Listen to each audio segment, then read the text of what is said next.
सूरज की गर्मी लग रही है तो बाहर निकलने पर एक आदमी को लगेगा कि सबको लगेगा? जितने लोग बाहर निकलेंगे सबको लगेगा, लेकिन शनि ग्रह सबको टेढ़ा नहीं होता है। अब ऊपर ग्रह खड़ा है, अगर वहां से टेढ़ा होगा तो सब पर होना चाहिए, किसी किसी पर होता है। मतलब वो चुनता है कि इसी इसी पर होंगे और उसी उसी को अंगूठी पहनना पड़ेगा और वही वही ठीक होगा।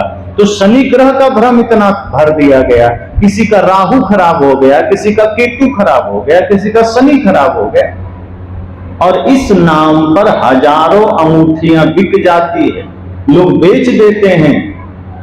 और गजब की बात है कि अंगूठी बेचने वाले पर ही राहु केतु चढ़ा होता है, वो कभी ठीक नहीं कर पाता, उसके जीवन में ही शनि ग्रह टेढ़ा है, बेचारा फुटपाथ पर बैठकर अंगूठी बेच रहा है।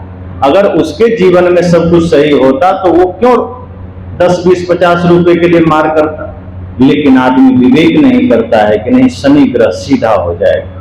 पहले सोचो कि टेढ़ा ही क्यों होगा, वो क्यों होगा टेढ़ा, और किसी के ऊपर टेढ़ा होगा, और टेढ़ा होगा तो क्या आपकी अंगूठी से सीधा हो जाएगा?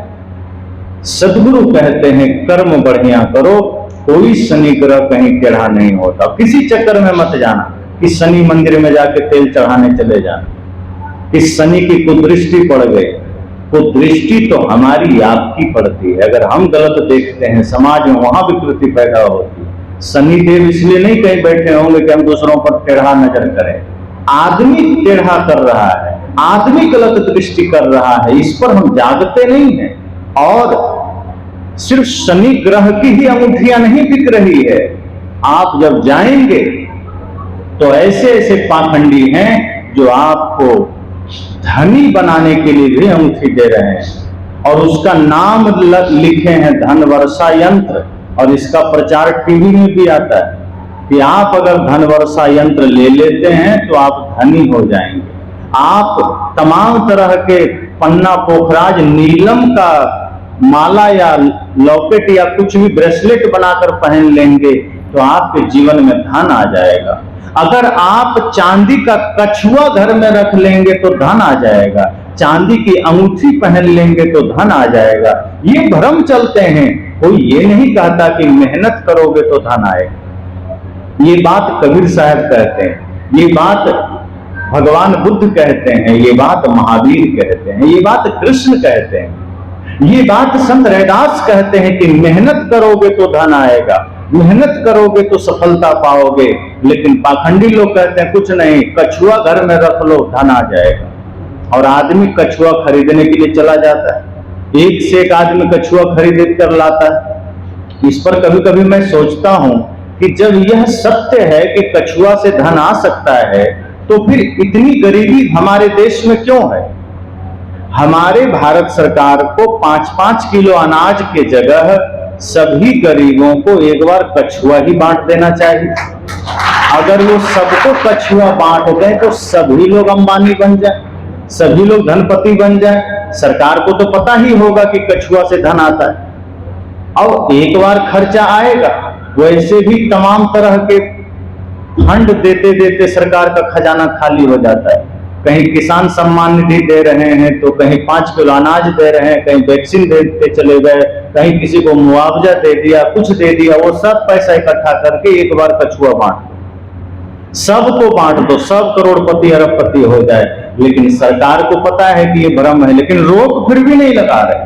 टीवी में विज्ञापन चल रहा है, टीवी में लोग खुलेआम प्रचार कर रहे हैं कि आप ये धन वर्षा यंत्र ले लो, ये माला ले लो, ये दुनिया भर का ये मंत्र शक्ति ले लो, तुम्हारे जीवन में धन का वर्षा हो जाएगा, धन का अंबार लग जाएगा। ये माता लक्ष्मी का हार ले लो, तुम धनपति हो जाओगे। इतना बांटने के बाद, इतना खरीदने के बाद भी भारत कंगाल बना हुआ। और जापान, अमेरिका, रूस, फ्रांस, कुवैत में किसी लक्ष्मी वर्षा यंत्र नहीं, कोई धन वर्षा यंत्र नहीं। वहां के लोग धनपति बने हुए। क्यों? तो वो मेहनत करते हैं, श्रम करते हैं। तो सदगुरु कबीर ने श्रम की बात की कि आप मेहनत करिए और सही से करिए।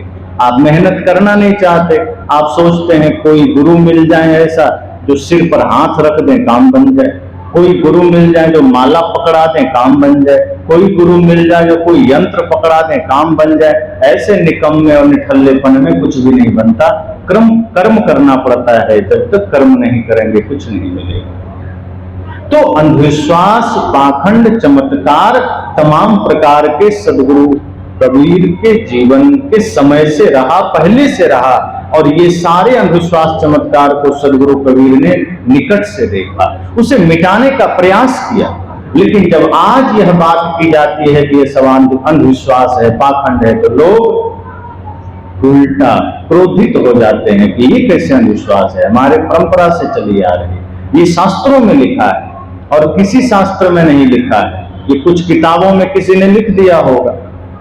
पहली बात तो ये समझ लेना कि सभी किताबें शास्त्र नहीं, और हम लोगों को बरगलाया जाता है कि शास्त्र में लिखा है। संतों ने, ऋषि मुनियों ने शास्त्र सिर्फ उन्हें ही कहा है जो आपको अपनी ओर ले जाए, जिस किताब से स्वयं का पता चले, मैं कौन हूं यह जान सकें, वही मात्र शास्त्र है। और जिसमें अंधविश्वास है, पाखंड है, इंसानियत के खिलाफ बातें हैं, वो कोई शास्त्र नहीं। तो जो प्रेम का मार्ग दे रहा है, जो भक्ति का मार्ग दे रहा है, जो सेवा का मार्ग दे रहा है, वही शास्त्र है। तो यह मान लेना कि शास्त्र में लिखा है और मान करके उसी में चलने लग जाना और तमाम प्रकार के आडंबर करने लग जाना, पाखंड करने लग जाना, यह सब जीवन में सिर्फ दुख के कारण है, भ्रम के कारण है। इसलिए मैंने कहा कि सदगुरु कबीर पंथ में भी, भगवान बुद्ध के मानने वालों में भी, सदगुरु रविदास को मानने वालों में भी, यहाँ तक कि जितने भी यथार्थवादी संत हुए उनके मार्ग में भी आप देखेंगे धर्म का बोलबाला है, पाखंड का बोलबाला है, गले में माला है, लेकिन हृदय में गुरु का ज्ञान उतरा नहीं है। हाथ में माला है, सिर पर तिलक है, लेकिन माथे के अंदर ज्ञान गया नहीं, दिल में ज्ञान गया नहीं, हाथों में अर्थात आपके कर्म में ज्ञान उतरा नहीं। तो चाहे वो कबीर का ज्ञान हो, बुद्ध का ज्ञान हो, किस काम का है। इसलिए मैंने बार बार यह बातें सदा से कही है कि ज्ञान कोई भी हो, जब तक हम उसे आचरण में उतारेंगे नहीं, वो किसी काम का नहीं। जब हम ज्ञान को आचरण में उतारते हैं तभी वो ज्ञान हमारे काम का होता है। इसीलिए भ्रम से मुक्ति का मार्ग है सदगुरु कबीर का ज्ञान। अगर कबीर साहब का ज्ञान आपके जीवन में है तो भ्रम टिक नहीं सकता है, किसी भी प्रकार का भ्रम नहीं टिक सकता है। फिर ना तो आप पाखंड में अटक पाएंगे, न भ्रम में अटक पाएंगे, न छल में अटक पाएंगे, न अंधविश्वास में अटक पाएंगे। भूत प्रेत का भी अंधविश्वास चलता है, बहुत लोग मानते हैं भूत होता है। सदगुरु कबीर कहते हैं ये ब्रह्म भूत सकल जग खाया, जिन जिन पूजा ते जानाया। बहुत से जहां शिक्षा का अभाव है वहां भूत की भी मान्यता है। बहुत से लोग कहते हैं कि आप माने न माने भूत तो होता ही होता है। मैं कहता हूं कि इस धरती पर भारत ही नहीं पूरे विश्व में कोई भी व्यक्ति आकर के मेरे सामने सिद्ध कर दे भूत होता है तो जो कहेगा मैं करूंगा, और जहां कहे मैं चलूंगा। कहे कि भूत होता है, मरघट में कहो तो मैं चल दूंगा। किसी भी शमशान घाट में रात दिन जब कहो चल सकता हूं। सिद्ध तो कर दे, लेकिन आज तक कोई सिद्ध नहीं कर पाए। जहां हमारा आश्रम है बगल में मरघट है, जंगल का क्षेत्र है और भयंकर मरघट है। प्रतिदिन 2-4 लाशें जलती है। नदी का किनारा, आप 10 बजे रात के बाद उधर चले जाएं तो कोई भी नहीं मिलेगा। तो जब एक बार लोगों ने मुझसे कहा कि आप सिर्फ माइक में आकर बोलते हैं, हिम्मत हो तो मरघट में जाके दिखाइए। हमने कहा ठीक है, आपकी जैसी इच्छा है। फिर हमने लाइव YouTube पर, आज भी वो लाइव पड़ा हुआ है, आप अध्यात्म रहस्य टीवी पर खोज लीजिएगा। रात को 11 बजे हम लोग शमशान घाट में गए। 2 साथी गए, हमने कहा एक दूसरे किनारे चले जाओ और हम दूसरे किनारे चले जाएंगे, और वहां जा जा के जलती हुई लाशों के पास खड़े रहे। लकड़ियों से हमने उसको हिलाया डुलाया। हड्डियों को हाथ में उठाया, वहां उन लकड़ियों को छुआ, उन्हें समर्पित किए हुए वस्त्रों को हमने उठाया और सब जगह हमने घूमा, कोई भूत नहीं मिला। और हम प्रयास करते रहे कोई तो मिल जाए, अकेले से दो भला, कम से कम एक भूत मिल जाए, कुछ तो बात हो जाए, लेकिन कोई मिला ही नहीं। अंत में हम वहां के सारे कपड़े उठा लाए, धोती जितनी थी। लोगों ने कहा कि हिम्मत है तो उनका कपड़ा आप आश्रम ले आइए, तो कपड़ा भी ले आए, उसका पर्दा वर्दा बना के टांग दिए, चलो कोई बात नहीं, इसी बहाने भूत आ जाए। नहीं आया। हम जानते हैं शरीर जड़ है, जब इससे चेतना निकलती है, आत्मा निकलती है, तो शास्त्र अनुसार, संतों के अनुसार वह आत्मा कर्म के अनुसार दूसरे शरीर में चला गया, दूसरे गर्भ में चला गया और शरीर को हमने जला दिया, गाड़ दिया। तो जब आत्मा दूसरे शरीर में चली गई, शरीर को हमने जला दिया, तो तीसरा क्या है जो भूत बनकर आएगा? भ्रम के सिवा कुछ नहीं। तो किसी ने कहा नहीं, आत्मा इतना जल्दी गर्भ में नहीं जाती है, वो कुछ समय तक भूत बन के भटकती है। मैंने कहा अपने कहने से हो जाएगा। सारे महापुरुष झूठे हो गए। कहा जाता है बिना शरीर के आत्मा रह ही नहीं सकती है। एक शरीर का कर्म पूरा हुआ नहीं कि दूसरा तैयार हो जाता है। और यह शरीर तो वस्त्र की भांति है, आत्मा को समय नहीं लगता वस्त्र बदलने में। अब आप लोग खुद ही सोचो, नहाने आप जाते हैं, कपड़ा बदलने में आपको कितना समय लगता है? 10 दिन की, 20 दिन की, 1 साल?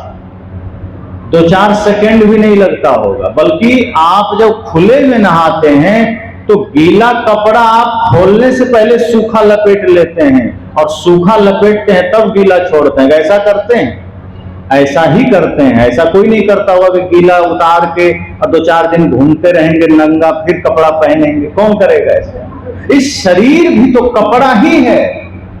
जीव दूसरा शरीर धारण करने की पूरी तैयारी में होता है, और इस शरीर को छोड़ा नहीं कि दूसरा धारण कर लिया, दूसरे में चला गया, दूसरे गर्भ में प्रवेश कर गया, और इधर यह शरीर जो पार्थिव हो गया, इसे जला दिया गया। तो तीसरा क्या बचा जो भूत बनेगा? कृष्ण भी गीता में कहते हैं कि अंतिम संस्कार अग्नि संस्कार है, अर्थात दाह संस्कार है, जला दिया। इसके बाद जीव की कोई क्रिया ही नहीं बचती है। यहां तक कि जो श्राद्ध होता है ये भी पाखंड का ही एक अंग है, उसका कोई जरूरत नहीं। जीव का अंतिम क्रिया, शरीर की अंतिम क्रिया है अग्नि में जला देना या मिट्टी में समाधि दे देना। इसके बाद कोई क्रिया शेष नहीं रह जाती। फिर जो श्राद्ध होते हैं ये सिर्फ पाखंड का एक रूप है, हिस्सा है। और पाखंड का कितना भयंकर है कि आप हमें खाट दे दो, सोने का आभूषण दे दो, गाय दे दो, छाता जूता दे दो, घड़ी मोबाइल दे दो, क्या करोगे? आपके पूर्वज को पहुंचा देंगे। और पहुंचाता है क्या? आप उसको कुछ भी दान में दे दीजिए, गाय दे दीजिए, और दूसरे दिन देखने जाइए तो पंडित जी के दरवाजे पर बंधी होगी, वहीं पर दान में दिया, वो पूर्वज को दे दिया। आप पलंग दे दीजिए उस पर, पंडित जी का घर के लोग सोएंगे, वो आपके पूर्वज तक नहीं पहुंचाएंगे। तो यह श्राद्ध भी भ्रम है। और दूसरी बात सदगुरु कहते हैं कि कोई गुजर जाए तो उसके बाद कोई किसी के पास बस नहीं है कि उसको स्वर्ग नरक में भेज दे। जो जीव अपना कर्म करके जाता है, जो जीव अपना जो जीते जी जो कर्म करता है, उसी के अनुसार उसे लोक परलोक मिलता है। अगर अच्छा कर्म करके गया है तो हो सकता है पुनः मनुष्य जीवन मिल जाएगा, बुरा कर्म करके गया है तो कोई निकृष्ट योनि में चला जाएगा। लेकिन अगर वो मर गया है और अब कोई चाहेगा कि बढ़िया श्राद्ध करके उसको स्वर्ग में ट्रांसफर करा देंगे, तो यह सिर्फ भ्रम है। उसके बाद कुछ नहीं हो सकता। जियत न तरे मुए का तरी हो, जीते ही जो न तरे। जिंदा रहते रहते अगर कोई तर गया, जिंदा रहते रहते अगर किसी ने मुक्ति की साधना कर ली, तब तो बात ठीक है। मरने के बाद तो कुछ भी संभव नहीं है कि उसको किया जा सके। अगर जीते जी आपका जीवन स्वर्गमय हो गया, तब तो आप स्वर्ग में हैं और स्वर्ग में जाएंगे। लेकिन अगर जीते जी आपका जीवन नरक बना हुआ है, तो मरने के बाद नाम में भले स्वर्गीय लिख देगा, जो कोई भी मर जाता है तो लिख देते हैं स्वर्गीय फला आदमी। अब किसी ने देखा जो स्वर्ग में गया कि नरक में गया, लेकिन लिखना स्वर्गीय ही है। हम अपने से अंदाजा लगा लेते हैं कि स्वर्ग में ही गए होंगे, लेकिन यह तय कौन करेगा कि स्वर्ग में गए कि नरक में गए? वर्तमान कर्म से तय होगा कि उसका वर्तमान जीवन कैसा था। वो प्रेम में जीता था कि सत्य में जीता था, अहिंसा में, करुणा में, या फिर छल में, कपट में, क्रोध में, ईर्ष्या में, द्वेष में। अगर वो सबसे प्रेम रखता था, अगर वो निश्चल मन का था, तो निश्चय ही वर्तमान में भी स्वर्ग में था, मरने के बाद भी स्वर्ग में जाएगा। लेकिन अगर उसने जीवन भर दूसरों को रुलाया है, मांस मछली खाया है, नशा दुर्व्यसन का सेवन किया है, तो जीते जी नरक में था और आगे भी नरक में जाएगा। कोई भी श्राद्ध करके उसको स्वर्ग में ट्रांसफर नहीं कर सकता है। लेकिन आदमी जीते जी स्वर्गीय होना भी नहीं चाहता। अब किसी के नाम में आप स्वर्गीय लगा दीजिए जिंदे में, तो लाठी लेके खड़ा हो जाएगा कि हमको तो स्वर्गीय बोल रहा है, हम तो जिंदा हैं। संत कहते हैं क्यों जिंदा रहते स्वर्गीय होना नहीं चाहते, मरने के बाद ही स्वर्गीय होना चाहते हो? अरे जिंदा होते स्वर्गीय हो जाओ ना। और स्वर्गीय होने का मतलब स्वर्ग में जीने वाला। अगर आप जिंदा रहते स्वर्ग जैसा जीवन जी रहे हो तो जिंदा रहते स्वर्गीय हो जाओ। लेकिन आदमी डर जाता है कि ना ना, मरने के बाद भले लिख देना कोई बात नहीं, जीते जी तो हम नारकीय ही रहेंगे, हम स्वर्गीय नहीं हो सकते। आप देखें कोई गुजर जाता है तो हम क्या कहते हैं, फला आदमी शांत हो गए, मतलब जीवन भर अशांत थे, अब जाके शांत हुए। और किसी जिंदे को कह दीजिए आप शांत कब हो रहे हैं, सोचो क्या हाल करेगा वो। कहेगा तुम हमें मारना चाहते हो। मतलब वो राजी भी नहीं है शांत होने के लिए, पर मरने के बाद वो शांत हो गए। यही तो कहते हैं कि फला आदमी बेचारे शांत हो गए, मतलब जीवन भर अशांत थे। सदगुरु कहते हैं जीते जी शांत हो जाओ, जीते जी ही आप सब कुछ कर सकते हो, मरने के बाद कुछ नहीं हो सकता। तो यह क्रिया भी जो श्राद्ध का है, सदगुरु ने कहा पाखंड है। जीते जी करो, सारे भ्रम पाखंड से मुक्त होना है तो जीते जी अपने हाथों से अपना कर्म करते जाना। पीछे आपका बेटा पोता कुछ नहीं कर सकता। अपनी कमाई आपकी, न माई न बाप की। अगर आप अभी कुछ कर ले जाओगे वही आपका है, दूसरा कुछ नहीं कर सकता।